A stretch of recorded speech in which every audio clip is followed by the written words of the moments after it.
The Lair of Zarbi Supremo. The shock of hearing the voice was so great that Doctor Who had barely time to complete the materialization process. But old habit was strong, and smoothly and efficiently the TARDIS slid in through the trans-dimensional flux and fitted its rearranged atoms into the new sphere. By all the Doctor's coordinates and calculations, this world should be the planet Vortis, but just where on the planet, or when in the timescale of that world, he could not as yet know. He drove home the last lever, and with hands on the edges of the control panel, panted with excitement. The voice, through his radio, had been talking in modern English. He strapped the walkie-talkie apparatus on his shoulders, already clad in the atmospheric density jacket he remembered having needed on his previous visit to this ill-omened world. Then, activating the great door, he stood waiting for it to open, fidgeting with impatience. This was not at all like the Vortis he remembered, was his first thought, as he peered out through the open portals. True, there were several moons in the sky, two of them so close to the planet that they could be seen in daylight. The sparkles, he remembered, were in the sky also, but the mists were not there, nor the white basalt needle-like spires. Quite evidently, his TARDIS had landed him in an entirely different part of the planet. He walked steadily through the doorway, the voice from the radio still murmuring in his ears. He had first heard it during the materialization of his ship from intradimensional non-space into the real space in which Vortis swam. The voice sounded low and weary and consisted of but few words. It was as though the effort to dredge the words out was almost too much for the throat uttering them. "Help! Help!" the voice was muttering.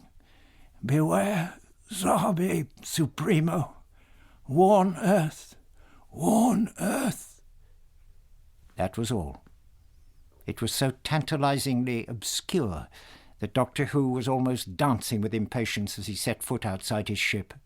But what he saw, when he looked around the landscape, momentarily drove all else from his mind. He was on a low plateau, overlooking a broad plain. At least it should have been a plain, for the ground itself seemed flat enough. It was the structures that reared themselves up from that plain that made the eyes almost start from his head. On every side, and outwards as far as the horizon, there reared up from the ground a multitude of cone-like structures, like dunces' caps, like sugar loaves, like... And now he knew for certain that he was back on Vortis, just like anthills. He darted back inside his ship and re-emerged with binoculars. He trained the glasses on the cones nearest to him, and his gaze roamed over the surface, confirming that his first deduction was only too true. These monstrous hills, of maybe 100 feet high, were the counterparts of the anthills or termitaries to be seen in the southern hemisphere of Earth, and, crawling all over them, in and out of their holes, were hordes of the hideous inhabitants of Vortis, the huge ants or termites, known as the Zarbi. Fascinated, he allowed the glasses to lead his gaze over first one immense hill and then another. There they crawled, hundreds, thousands, perhaps millions of them, those noxious, mindless creatures, controlled from a distance by some unknown intelligence, who preyed upon the likeable, innocent butterfly people, the Monoptera, the other species native to Vortis, whom he had encountered on his last visit. He had seen but little of the Zarbi themselves then, but he had heard enough to know that they were to be dreaded. "Help! Help! Beware, Zarbi Supremo!" the voice in his earphone droned on. "Warn Earth! Warn Earth!" He started as the voice again penetrated into his consciousness. Somewhere, not too far away from him, was a man of Earth. He seemed to be weak, and was perhaps wounded or a prisoner, somewhere in that veritable maze of termitaries. The doctor stared somberly at the forest of cones and lowered the glasses. On his walkie-talkie there was, of course, a directional aerial, and he began to twist the knob, listening as the sound of the voice sank or grew louder. At last he determined roughly the quarter where the sound originated. He turned his face in that direction. It looked no different from any other part of the plain of Antilles, but somewhere out there must be the owner of that tired voice, that voice that cried out hopelessly on an alien planet for a rescue of which it had lost all hope. But Doctor Who had made up his mind that he would attempt a rescue, no matter where it led him or through what perils. That his first greeting on Vortis should be the sound of a human voice speaking in his own native tongue was so extraordinary a thing that the doctor knew that fate had directed his hands as they had locked home the controls which had precipitated the TARDIS into the sphere of Vortis, at this precise place and at this precise time. As he approached the termitaries, he was almost deafened by the shrill chirping of the millions of Zarbi as they crawled about their mysterious business. On Earth, ants and termites have no real voices. They communicate by rubbing their back legs together. Doctor Who reflected that he could very well be mightily in error if he was to assume that these Zarbi were just very large ants or termites. These loathsome creatures could be entirely different from the ants and termites which had evolved on Earth, even though they were insectile. They seemed to take no notice of him as he passed, trembling, close to their hills. Of course, he avoided getting too close to any of them, for he could see that most of these Zarbi were of the soldier class. This was evident from their powerful, huge mandibles, which in a creature of that size could tear the limbs from a man, just as a man might tear apart a roasted chicken. The voice over the radio was stronger now, so that the doctor felt he was getting very close to its source. Walking as warily as he could, and avoiding contact with any of the Zarbi, he trod softly on the sandy surface of the ground, his gaze moving constantly about. Now he switched on his sender and spoke urgently into the microphone. "Help is here," he said. "Direct me to where you are. Give me some landmark to go by. I am coming to you." But the radio gave him no reply, only the monotonous low repetition of the message he had first heard. Baffled, he glowered round him at the jungle of termitaries and shuddered to think of his own position, one feeble, weaponless Earthman, alone among these hordes of malevolent giant insects, searching for the owner of a voice which could not hear him. Looking for a needle in a haystack would be simplicity itself compared to this task, he told himself irritably. But, he reflected grimly, a needle would glitter, wouldn't it? That was just what he could see ahead of him now. A dull glitter that lay athwart two anthills relatively close to each other. Excitedly now he pressed on until he came to the thing. It was circular, and was half buried in the sandy soil. On every side rose the gigantic anthills, and here it lay, like a child's lost ball, unseen by the Zarbi, many of whom were even then crawling over the sand that had gathered on the top. Doctor Who sensed that he had reached his objective. He was convinced that inside this sphere was the owner of the voice, now sounding much louder in his earphone. He squatted down on the sand, and for 5 minutes he spoke urgently into his microphone. But it was soon obvious that whoever was inside the sphere, if indeed there was anyone inside, either had no receiver or else one that was out of order. He leaned forward and rapped sharply on the metal surface. There was no reaction. He felt in his pocket, and producing a torch, he began a tattoo on the same place as before. Then he moved on and around, speculating that the hull of a spaceship must be very thick and searching for a thinner place. Thus it was that he came upon the door, half buried in the sand. The hollowness of his knocking told him there was emptiness behind it. Getting to his knees, he began to scoop away the sand and soon uncovered the door, a small circle just about large enough for a normal man to wriggle through.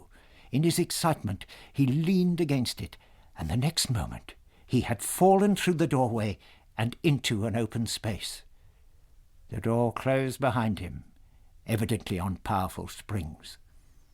It was hot and close and dark, and he reflected that it must be an airlock, now broken, and that there would be another door into the ship proper. His torch soon revealed it, and he put his shoulder against the panel.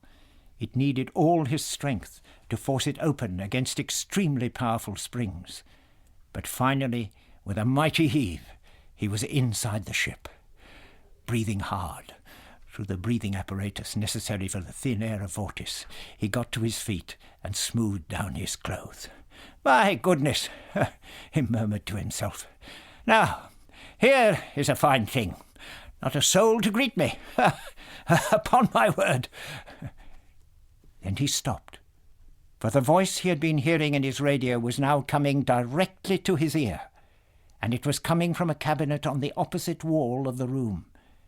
He went closer and saw the reels of the recorder going slowly round and round, while the voice seeped hopelessly and monotonously from the speaker, repeating over and over again the appeal for help and the warning. He stared round him bitterly. So, this was the end of his search. A tape recorder, endlessly sending out its message while no one lived and breathed here. He was as much alone as he had been before. Exasperated, he stared round him at what was evidently the control cabin of a spaceship.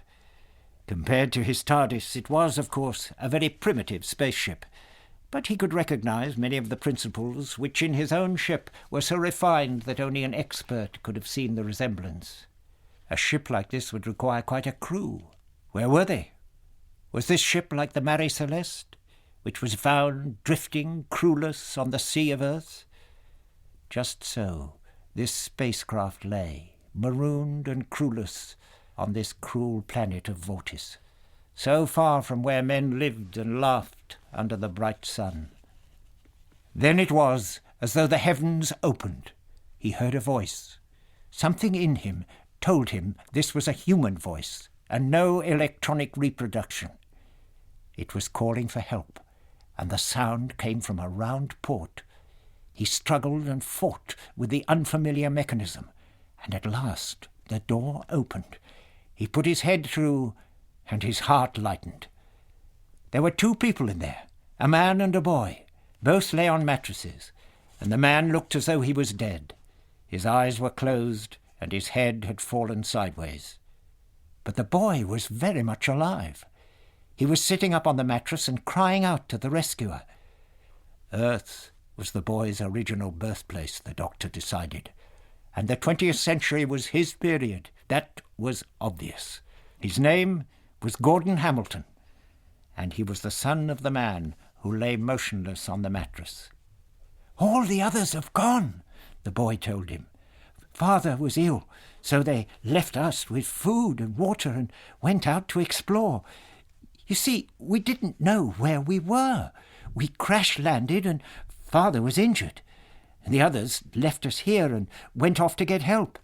We could hear noises outside which told us the planet wasn't uninhabited, and so—" "The voice in the recorder?" asked the doctor. "What is that?" "Oh, Father made that recording before he lost consciousness," Gordon said. "By that time, we'd given up all hope that the others would ever return. And also, we'd seen through the other window those things out there. Dad said they must be for an invasion of Earth. There aren't any other planets inhabited in the solar system. You should see them. Hundreds and hundreds of them." "Now, Sonny, wait a minute," Doctor Who protested. "Not so fast. You talk of the solar system. Why, this planet is nowhere near. Tell me, how long had your ship been travelling?" What is her motive power?" "Oh, we've been in space for 2 years," the boy said. "Father's ship moves by anti-gravity and can travel many times the speed of light." The doctor reflected. This boy, quite evidently, had not the least notion that Vortis was not even in the Milky Way. A spaceship, travelling even at many times the speed of light, would need millions of Earth years to traverse the waste space between galaxies. There was a mystery here. But this was scarcely the time to argue. He must see what could be done for the poor fellow lying on the mattress. In spite of all his ministrations, however, he could get no response at all from the unconscious man, although his breathing was even enough. He was bearded, but evidently not old. There seemed to be no injury to the body, and, baffled, the doctor got up from his knees and looked around. "How many were in the crew?" he asked, staring round the small cabin shaped like the segment of a circle, which he judged to be one of the living quarters. "There were 6, Gordon told him, "all scientists, like Father. They took weapons and food, and they'd been gone 5 days now. I looked through both ports and saw the spaceships on one side and the big hills on the other. There are things crawling about on the hills. You came from outside. What are they? And where did you come from? Have you a ship here?" Which question should be answered first, the doctor wondered. The boy did not seem to be aware that the Zarbi he had seen outside were one of the dominant species of this planet. He was evidently thinking in terms of human beings living on this world and assuming that the 6 crewmen had been captured or killed outside. What a position to find himself in. He went to the other window and looked out. At first, all he could see was a continuation of the multitudes of termitaries. Then a gleam caught his eye. The things were so superficially like the termitaries that he could see why he had not recognized them before. Now he found he could see scarcely anything else. The things were torpedo-like spaceships, and almost as tall as the anthills. But, as he looked, he discerned that their outline was smooth and regular, and that they gave out a deceptive gleam. He turned to the boy. "You said they were spaceships, my boy? How did you know that?" "Well, they couldn't very well be anything else, could they?" The boy gave a youthful grin. "They're like the rockets they used on Earth in the first half of the century. They must travel by chemical explosion. They'll be slow enough. And if we could get the Solar Queen repaired, we could get back to Earth and warn them of the invasion." "Bless my soul, boy," snapped Doctor Who. "What nonsense are you talking? Warn Earth, indeed. Why, we are millions and millions of miles from Earth. We are in a different space and a different time. And what's this talk of invasion? Who is going to invade Earth?" "I'm only telling you what Father told me," the boy said stubbornly. "Before he went unconscious, he used to lie still, as though he was listening. He said there were messages sort of drifting into his mind. He said it was almost like eavesdropping on someone else talking by radio or telephone. But it wasn't either of those things, because there wasn't any apparatus. He said there was a force on this world which was intent on invading Earth. Water was what they wanted, water and vegetation. There were millions of them, but always the talk seemed to be about just one individual, Dad said. He didn't give many details. Most of the images that came into his mind didn't have any meaning for him, but the parts about the spaceships were very clear. Father knows about things like that. He'll be very interested in your ship." "I shouldn't be surprised at that," said the doctor dryly. "Well, all you tell me is very interesting, Gordon, but we are wasting time. I am a scientist. I came here by a rather different route than you did. My ship is outside, in a safe place, I hope. What we must do now is to work out some plan of campaign."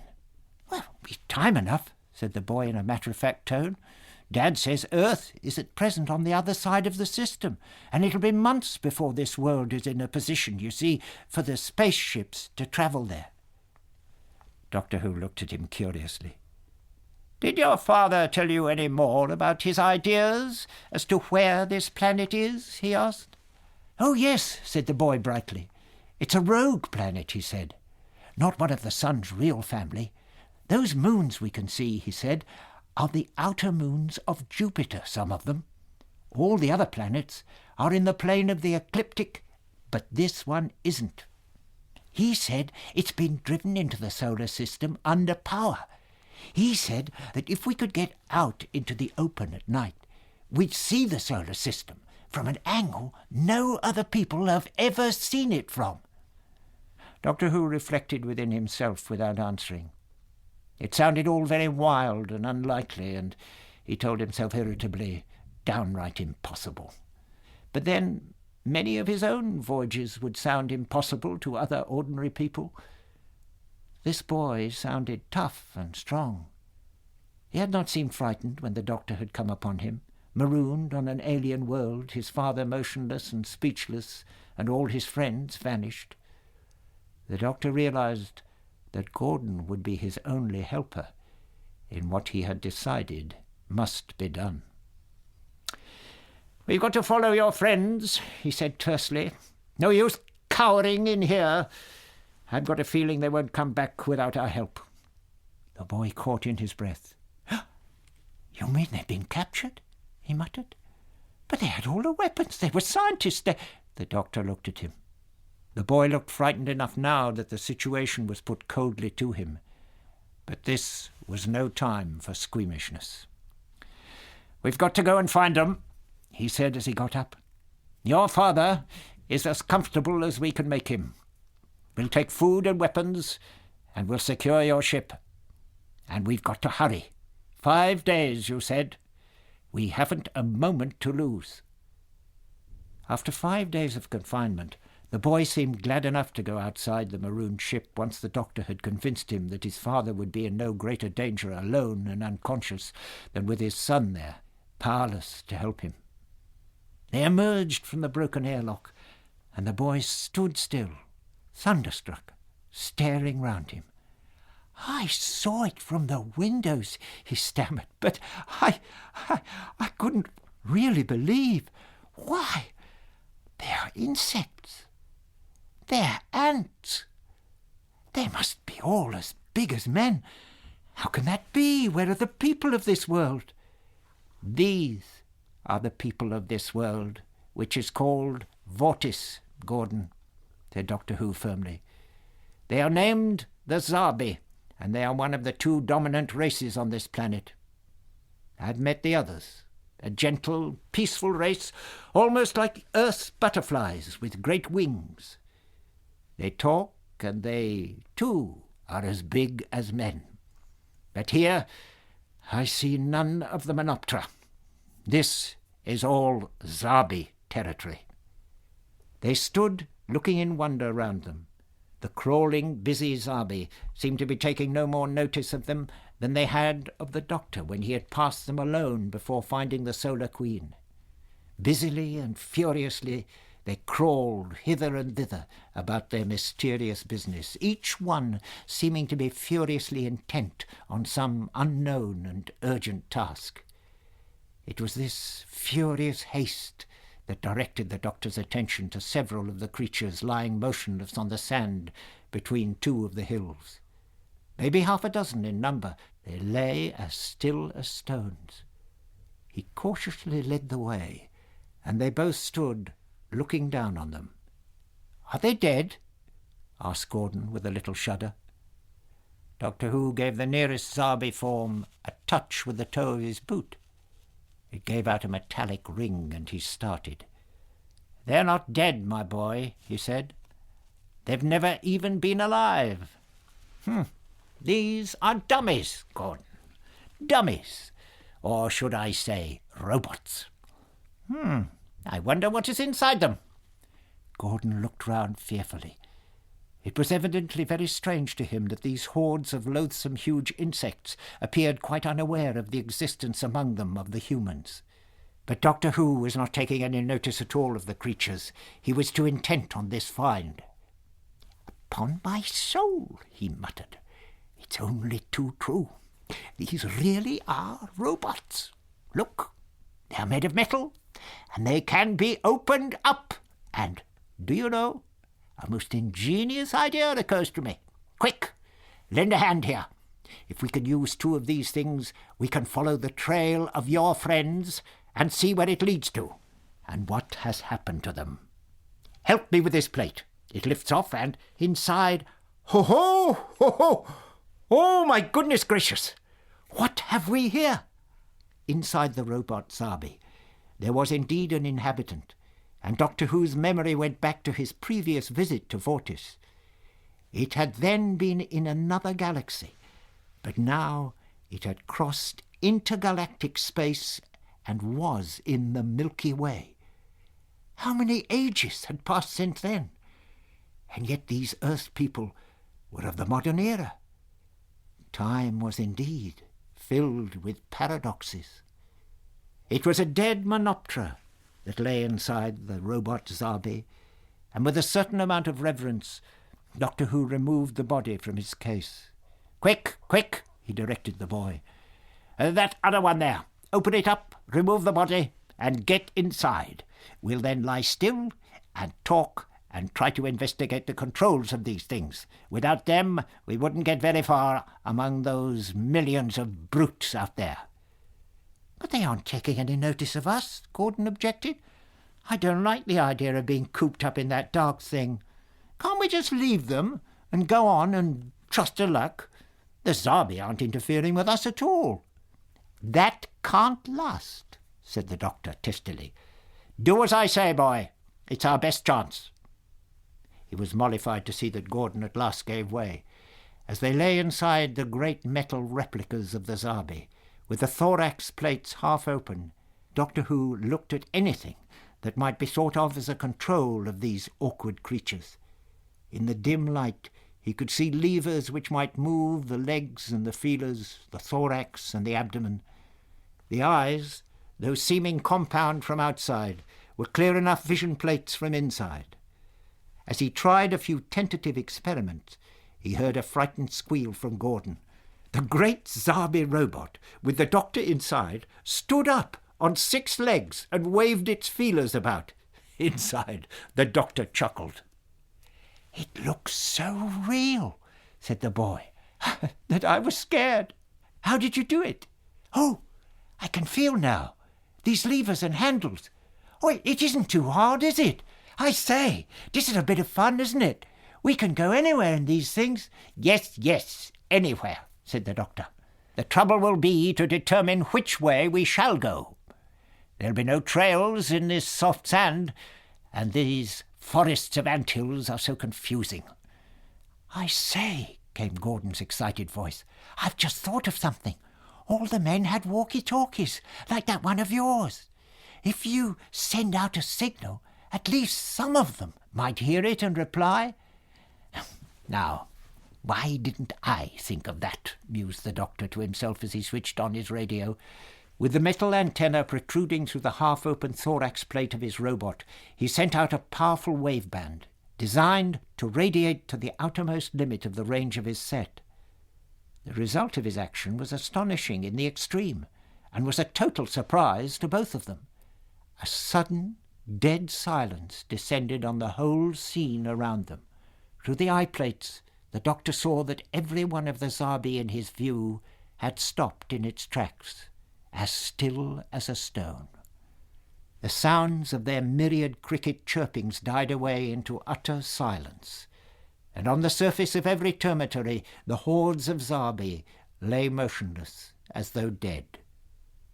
The reason came to him like a thunderclap, and feverishly he switched off his set and stayed, trembling and sweating inside his metal prison.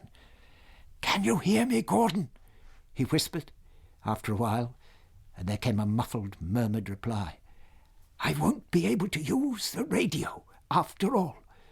You can see what has happened. There is something not too far away from us that is receiving our wave. Did you notice how all the Zarbi out there stopped moving and trilling as soon as I switched on? They're still motionless and silent. If I switch on again, whatever it is, will be able to get our location." "The others have been captured, then," came Gordon's hoarse reply. "Each of them had a walkie-talkie receiver, but we never heard any signal from any of them for 4 days. The last signal was cut off in the middle of a sentence." "What did the message say?" asked Doctor Who urgently. Gordon considered a moment. "Something about being very dark and very hot. I didn't really pay much attention." "Oh!" snapped the doctor angrily. "That might have told us quite a lot. Now listen carefully, Gordon. Stay absolutely still where you are. Don't touch any of those controls at all. We'll have to wait and see. It's obvious that all the Zarbi out there are controlled at a distance in some weird way. These robot Zarbi were operated by Menoptera, who were killed in some unknown way. I can't think when I've ever been in such hideous danger. There must be millions of those beasts out there."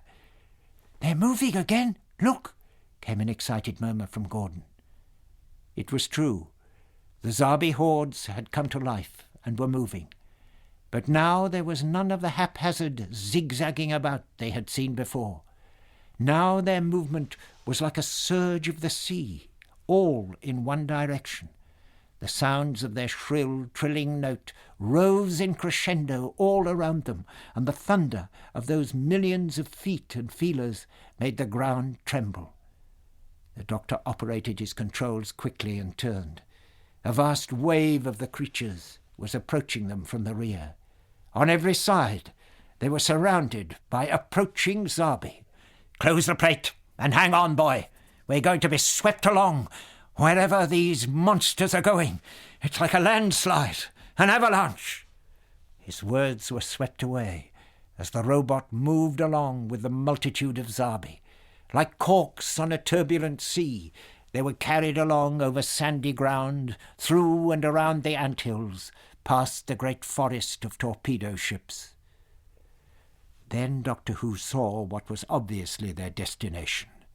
It towered up over twice the height of all the other anthills. It was squatter than the others too, and there was only one entrance, not a number of holes like all the others, but a great black gaping hole at the base of the conical mountain. Within minutes, the doctor and Gordon inside their robot Zarbis were swept along with the hordes into the darkness inside. By some miracle, they were not separated, and as soon as the doctor could manage it, he manipulated his levers so that one of the robot feelers was round the cleft between the thorax and the abdomen of Gordon's steed. He quickly locked the lever. Together, they had a chance, but if they were separated, their plight would be hopeless indeed. The heat and the smells were almost overpowering, and the doctor felt as though he would faint at any moment. But he knew he must hang on to consciousness as long as possible. Once let either of them lose control of their robot, and they would be trampled to a sticky paste by the myriads of scurrying feet.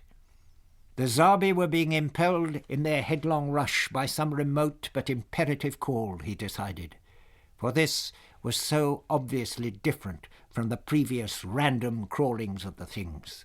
This great termitory must be the haunt of their ruler or controller, great queen or whatever thing dominated these hordes of mindless creatures.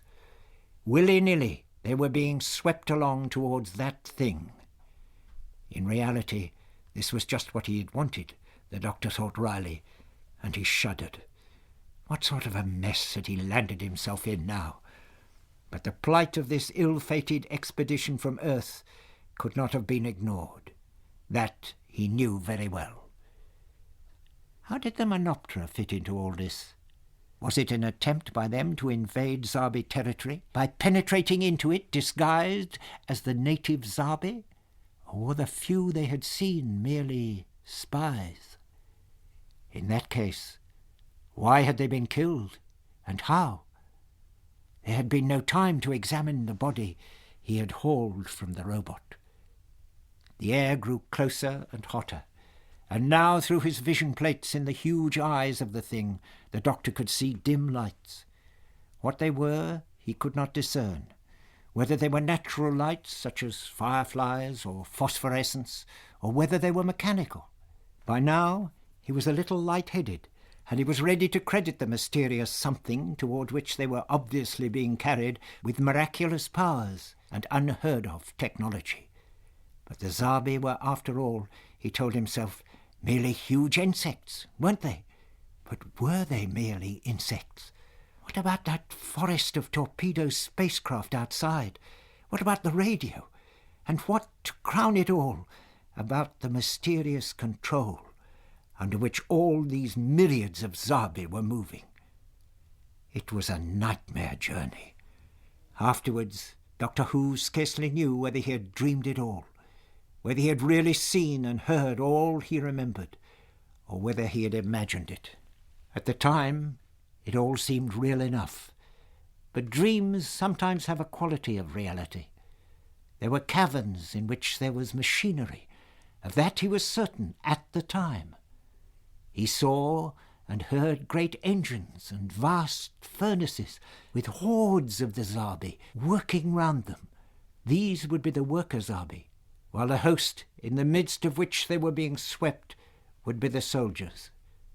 He remembered the great mandibles of the robot in which he was imprisoned. Could it be possible that these monsters practiced engineering?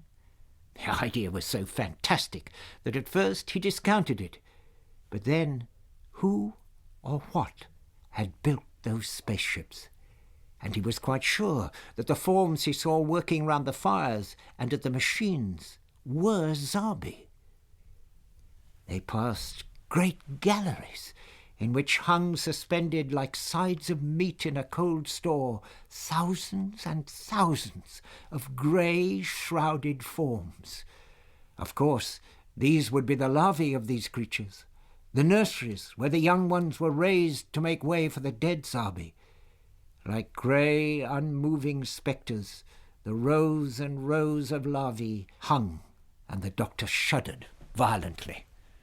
A great opening to one side revealed in a lightning glimpse what he had suspected from the beginning. Perhaps 200 or 300 feet in length she lay, a bloated queen, with a host of workers, feeding her and stroking her and attending to her wants. He saw, and then it was gone, and he felt very sick. There would be many of these queens in a termitory as large as this, and from them had come the countless hordes of the Zarbi from outside. Now the pace was slackening, and Doctor Who found a little more opportunity to see where they were being taken. Also the passages and the galleries were opening out. He felt certain that they were by now far underground, judging by the heat and the rising pressure. There came a time when the tide that bore them on stopped completely, and they were at rest. Dazedly, the doctor hung in his robot, and then, moving gently, he knocked against the thing that held Gordon. An answering knock told him that the boy was at least alive. There had been no chance for them to communicate during that headlong flight. It was like a vast amphitheatre the doctor saw as he moved the great metal head from side to side, peering through the huge eye-plates. Rank upon rank of the Zarbi were there, in great semicircular rows, their number almost countless, and all of them very still. Almost against his will, his gaze was slowly, inexorably drawn towards the middle of the great throng, where something sat upon a raised dais, with a glowing light shining down upon it from a roof that was almost out of sight. As the doctor's eyes reluctantly reached it, he recoiled in horror and downright disbelief. That it was a Zarbi was obvious enough, for its form was the same as that of all the others, crowding round him, motionless on all sides. But its size! It towered! Perhaps 20 feet tall, standing on its dais, 3 times the height of a normal Zarbi, and completely motionless on its pedestal. The doctor tore away his eyes, to gaze in startled astonishment at another scene. In a cleared space in front of the gigantic Zarbi were two parties of creatures, and one party was human. There were 6 of them, and they were standing like marble statues in a tight group. Opposite them was another party, and Doctor Who knew that these were Menoptera, although they were wingless and as motionless as the human beings. He heard the hoarse voice of Gordon close by. "They're down there. They're still alive, all of them. How are we going to escape with them from here?" "A very good question, my boy," muttered the doctor grimly. "If you have any ideas, now is the time to express them. I confess that at this very moment I must admit myself totally baffled. We got in easily enough, but I fancy it's going to be much harder to get out. He could see now that all the members of each of the two parties, evidently all prisoners, were quite still, as if made of stone. He tried to remember all he knew about the insect world of Earth, which was indeed remarkably little. Anyway, why try to relate these Zarbi to earth ants or termites or whatever? The conclusions would be quite mistaken. He went on examining the scene closely and saw that all the prisoners wore something that looked like a loose collar or ring around their necks. It shone a little and fitted very loosely. He watched as one of the Zarbi attendants on the Zarbi Supremo, for that is what the doctor had called the creature in his own mind, moved forward. The creature's mandibles hovered above the head of one of the motionless Menoptera prisoners, and the ring was lifted from the Menoptera's neck. In the silence, the doctor could just hear the voice of the Menoptera speaking to Zarbi Supremo up on its dais. It was really most exasperating, the doctor thought irritably. He could hear the voice, but not the words. From the giant Zarbi there came no sound at all. How it was replying, he could get no idea, unless perhaps it was through some electronic translator, invisible to the doctor from where he stood. They must somehow get closer to the centre of operations. His robot nudged Gordon's and pushed it forward through the massed ranks of motionless Zarbi. None of them took any notice, and gradually, inch by inch, the two robots edged their way forward until at last they were on the rim of the cleared space. Now Doctor Who found that he could hear what the Menoptera was saying. "You will have to kill every one of the Menoptera on Vortis before we will agree to help you," the soft voice was saying. "We have watched you over the generations as your mighty engines have moved this planet into this alien system. You are transgressing the paths of nature. Vortis can be made such a world as you want. A very little of the powers you have spent would have done this. But you cannot invade a peaceful world as you plan. First, you would have to slaughter all of the creatures that live there. They are not insects. They are mammals, and their world is suited to their needs.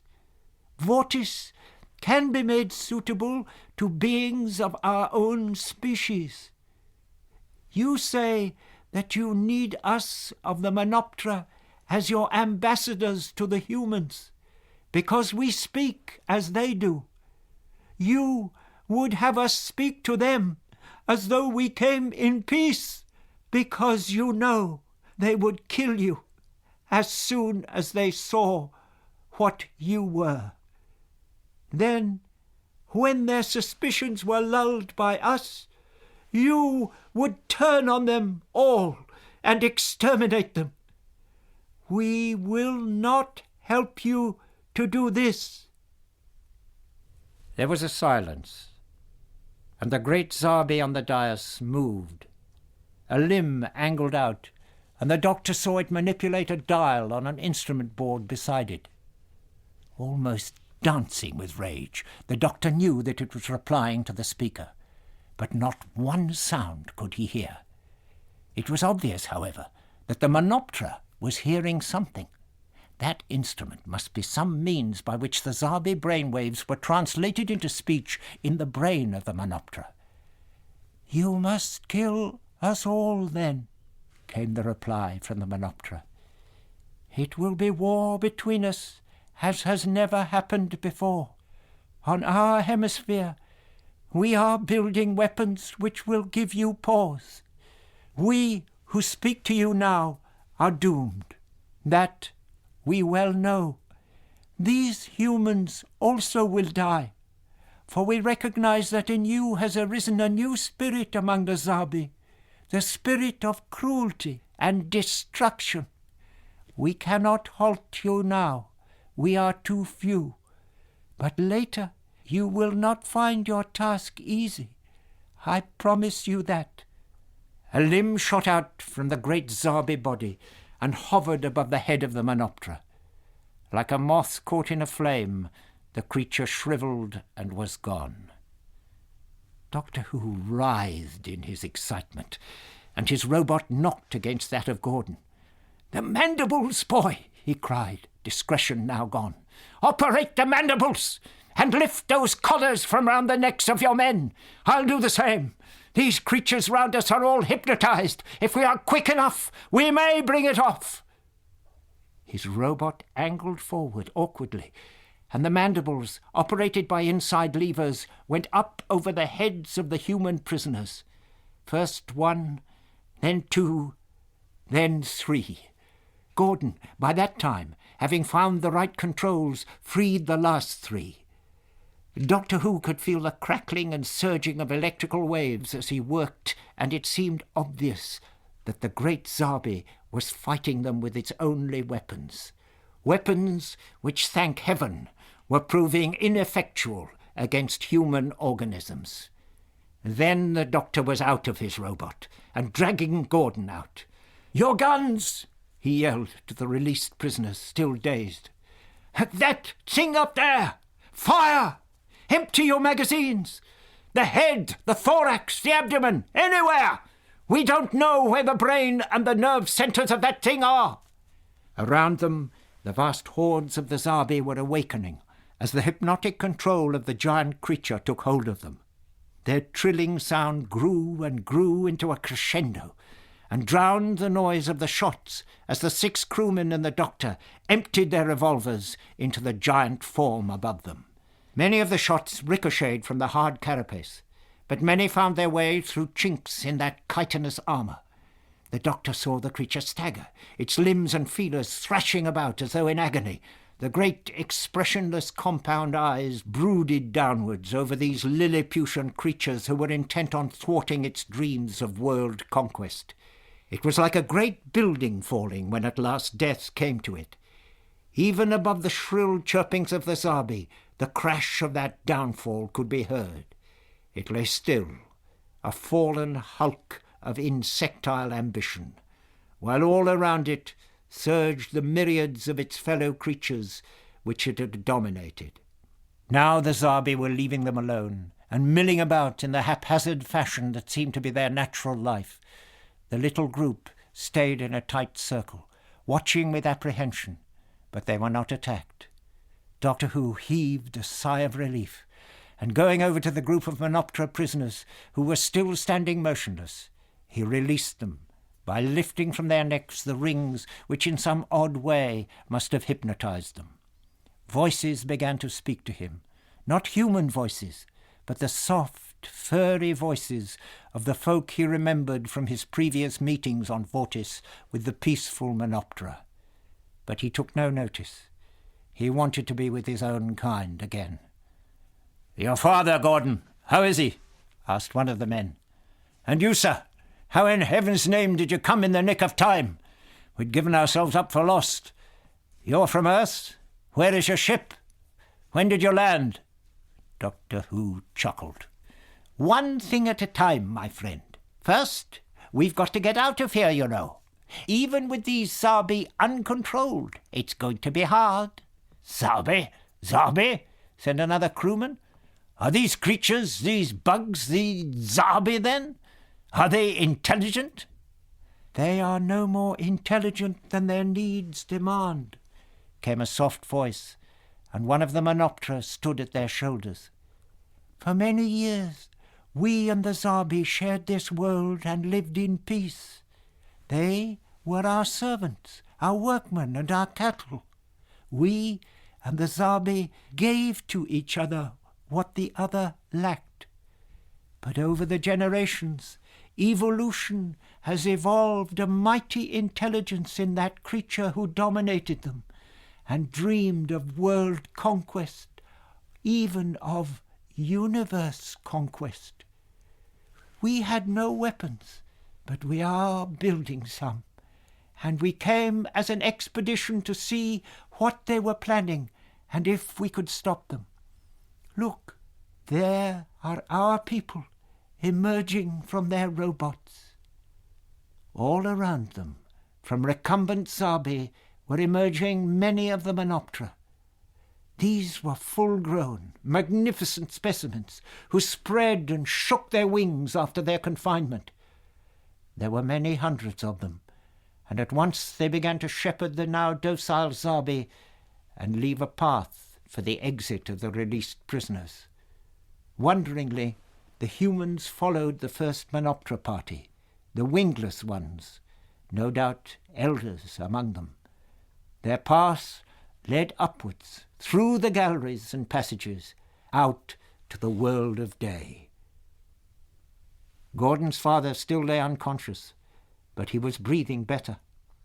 The rescued men crowded into their ship in great excitement, for they had given up all hope of ever seeing it again. "If you agree, Doctor," one of them said, we can use your ship to ferry us across to Earth to get equipment to repair our ship. In time, we could do it ourselves, but with Earth being so relatively near..." "That's what puzzles me about the whole thing," said Doctor Who. "By my calculations, this planet should be in another galaxy altogether. But Gordon kept telling me about the moons of Jupiter and all such nonsense as that." "Not nonsense," laughed a crewman. "We found this planet when we were headed for the moons of Jupiter, in fact. How it got here and how long it's been here, we don't know. How it's been missed by Earth's observers beats me." "The evil Zarbi intelligence devised mighty engines which drove our planet out of its orbit many, many millions of miles away," explained one of the Menoptera. "It was searching for a green, damp world such as yours. We have only just arrived in your skies, but before very long we will leave you and will sweep out of your system to find whatever fate has in store for us." "Not so fast," said one of the men belligerently. "Those engines of the big bug we killed will come in mighty handy for humanity, I can tell you. There'll be many things that creature invented that we can use and profit by." "What profit can be made out of evil?"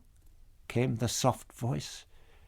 "No, we will use the engines to drive our world on a new orbit out of your sky, and then we will destroy them and seal them off. It is not given to creatures to do what Zarbi Supremo was trying to do." "I heartily agree," said Doctor Who enthusiastically. "Now, you men must realize that this planet belongs to the Menoptera and the Zarbi. So long as they keep their places, of course. There must be no thought of using the powers that creature developed to dominate other beings." "Oh, you crazy old man," said the other coldly. "And what in thunder do you think we're doing exploring the universe? We're looking for just such setups as this, inhabited by weak and unintelligent creatures. The natural resources of this world alone, even without the power that the big bug down there developed, will put Earth's technology millions of years into the future." There was a stirring of Menoptera wings, and the crewman drew his revolver. The doctor was glad to see that the others hung back, while Gordon remained at his father's side in the globular spaceship. He lifted an arm and felt himself clasped by a pair of tiny, furry, claw-like hands. He was lifted into the air, and he saw that all the Menoptera were rising, those wingless ones being lifted by their flying fellows. He looked down. Angrily, the man was firing his empty revolver up at them, and then the scene faded from his sight. Gently and easily, they dropped him beside his TARDIS. "We have legends in our world," said one of the Menoptera, "of you and your strange vessel. We know we have nothing to fear from you, strange, immortal human who can flit in and out of all the ages. We will watch those others and will ensure that they bring no harm to us. It was good that you came to our rescue, for how else could Zarbi Supremo have been toppled from his lofty height?" The doctor beamed at them. Sheer human ingenuity and refusal to admit defeat had won again, he thought as he turned and went through the great doorway. Activating the controls that would close it, he wondered just what would be the future of the strange world of Vortis.